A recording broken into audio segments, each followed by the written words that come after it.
Well, you guys, I can tell you one thing. This is not a video I wanted to make or planned on making for quite a while, but it is what it is. Now, the video title is correct.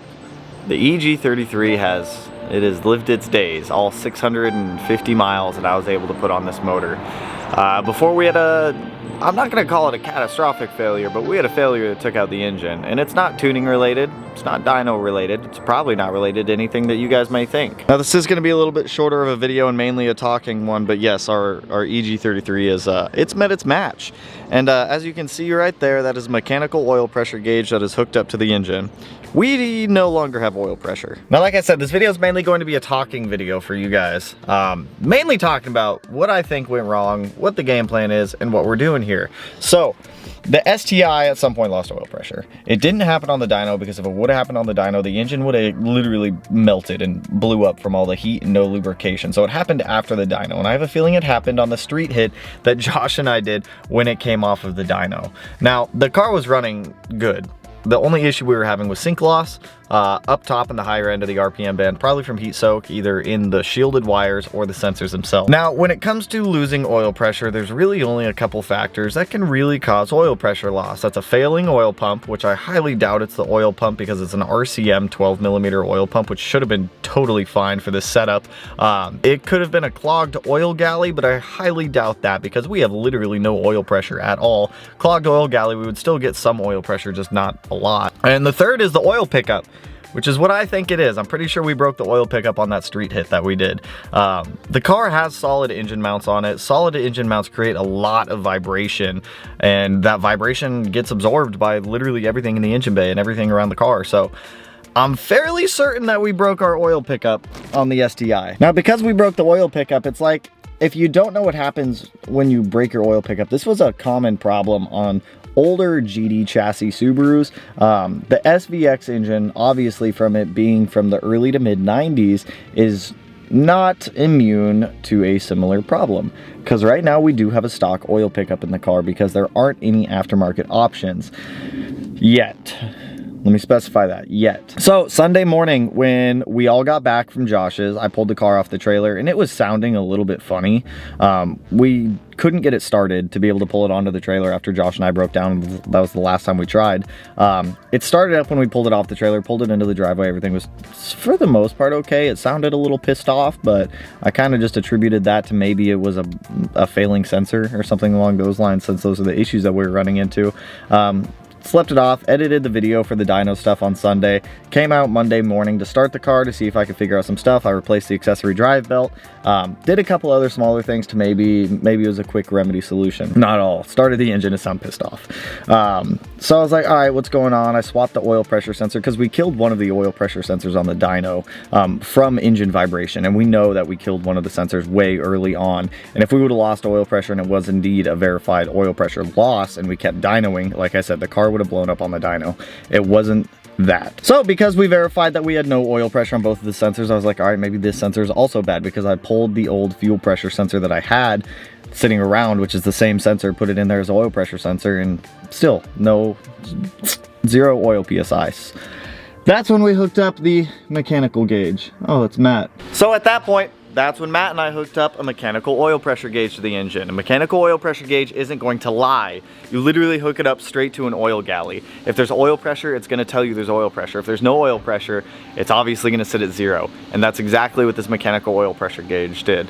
When I went to turn the car on, it did start. It started up first try, literally zero issues. As soon as it started up, zero oil pressure, Matt's like, hey, shut it off. You heard some fun noises, right? What would you describe these fun engine noises as? This is a knock. It was knocking. Yeah, I can't even, like, I'm not gonna try and make some fun descriptor. It was knocking. It was a shitty, depressing noise. It's zero oil pressure. It only takes a second. It legit doesn't take long for zero oil pressure to kill an engine. And I think that the oil pickup cracked. I'm fairly confident that the oil pickup cracked on the street hit that Josh and I did, because it wouldn't make sense for it to break on the dyno, us continue to do multiple pulls, and the engine be just fine. Yeah.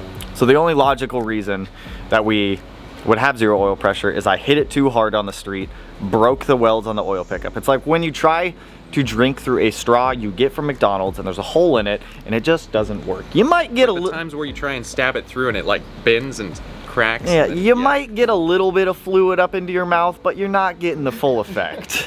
You're not getting the full effect. Now, one thing I don't want people to just go out there and presume is that Josh blew up the car, Josh killed the car. That is entirely not the case. It's oil pressure. The tune, if it was like a piston or a rod being sent through the block, yes, that's going to be tune related. Zero oil pressure and a failed oil pickup, nothing tune related. This had nothing to do with Josh. Josh did a fantastic job on the tune with the car. It was a learning experience for both of us, and there was a lot that we were going through. So, I gotta pull the engine out of this thing. Before I even go to pull the engine out of the STI, I need to finish wrapping the WRX because I obviously need to get the garage space back, and I need the WRX to be fully working so that way I have a car to be driving around. So over the next day or two, I'm gonna be knocking out the rest of the wrap on the WRX. I do have a solid game plan for the STI. So that leaves us with the next question of what is the plan for the rebuild, because we are rebuilding this. So we're gonna do version 2 of the EG33. We're gonna fix everything that was wrong with this one. We're gonna build a brand new wire harness. It's going to be better because now I understand and now I know how to build a harness compared to the first time that I did this, where it was kind of learn as you go kind of situation. So we're gonna rebuild the harness.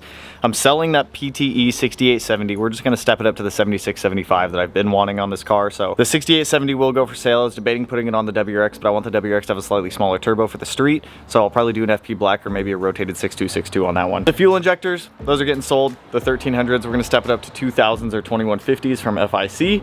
The block, that's the big one here. So after the wrap is done on the WRX, the STI is going in. When the STI goes in, we're pulling the motor. I'm sending the heads out to NAS Performance, and we're going to billet camshafts in Inconel buckets. We need Inconel buckets or stronger buckets because the material that the camshaft is made out of will eventually start to degrade and destroy the buckets that we have in there now. So, billet cams. I think we're gonna stay with 272s. I asked Josh kind of what we should target for cam size, whether we go 272, 282, 280. So, waiting for him to get back to me on that one for what he thinks is the best option for what we're gonna be doing. For the short block, we caught the oil pressure very early, so there's probably minimal damage at best. It's probably main bearing or rod bearing failures that are happening in there from no oil pressure. You need oil pressure in those to be able to keep the engine alive. So depending on the state of the engine is what we're gonna do. If the engine itself is fine and we just need bearings, we'll replace the bearings, we'll remachine, we'll be good to go, we'll put the block back in. If we have damage in there that cannot be easily fixed, what I'm debating doing is going to a ZRP stroker crank. The stroker crank will put us at 3.7 liters. We'll sleeve the closed deck block that we have, and we'll increase bore size to 9950. By increasing bore size to 9950, we can go ahead and use standard EG33 pistons, so we're not having to have custom pistons made for this engine every single time that we have to do this. So, plus sleeves are replaceable, which is also a nice thing. So, and it already uses EJ rods, so that's easy. We'll just use all EJ internals at that point. So that's kind of the game plan here. With going to a 3.7 liter displacement, we could do, obviously more displacement means more power, but I mean, I just chalk it up as R&D. Like, yes, people have modified and done these engines in the past, but there's no readily available information. A lot of people gatekeep the information on EG33s for some reason, and I don't understand why. So, all right, there's a lot of really cool people in the 6-cylinder group. I've already talked to a couple of them. The stock oil pickup, I'm surprised it failed that early. I would have expected it to last longer, but like I said, there's aftermarket options coming soon. I've already talked with a couple companies and a couple people who are in the works of taking care of this issue, so that way we don't have to go down this route again. I debated doing a dry sump. I talked to Josh about doing a dry sump, but there's a lot of dialing in with the dry sump system also that could potentially lead to sacrificing another engine to get everything dialed in. So I think we're just going to stick with the traditional wet sump system. Maybe we do a wet sump. Maybe we just stick with the stock, not stock oil pickup, but an oil pickup oil pan system. There is an aftermarket oil pan being made for this engine as well from NAS Performance. So like I said, I'm not really mad that the engine, I'm annoyed, but I'm not really mad. The one pull that I did get to do in the car was intoxicating and it makes me want more.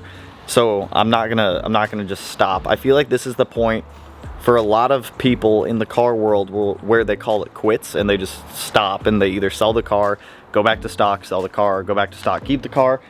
That's not us. We're gonna keep pushing. We're gonna keep going as far as we can with this thing.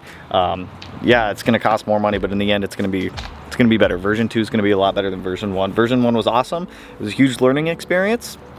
But all that information that I've learned from version 1, we're gonna put over to version 2 and make an even better car. So it sucks. That's a really shitty way to lose an engine, because it's like your oil pickup broke. Have fun. There's worse ways, right, Matt? There's worse ways to lose an engine. This is just a dumb way. Just a dumb way. So, like I said, shorter video for you guys, but I just wanted to give you guys the rundown, the update, because obviously you're not going to see any driving videos or anything like this. I'm not even going to try to start the car again because I don't want to do any more damage than what's already been done. I don't want to damage the heads or anything like that. I don't want to damage the block any more than it's already damaged. So that's all I got for you guys. Not even if you like the video, you know what to do. Go ahead and hit the like button, I guess. If you're not subscribed and you want to subscribe, one of these corners, no idea which one I'll put it in quite yet, but that's all I got for you guys on this one. We'll pull the motor next week. We'll tear it down. We'll see what we find. We'll see exactly what failed, but I'm like 100% confident it's that oil pickup that failed. So with that, that's all I got for you guys. So I guess I'll catch you guys in the next one. So peace out, homies. Woo! You're just living life in the sun right now, small dog. Yes, you are. I know you're sad about the Subaru blowing up.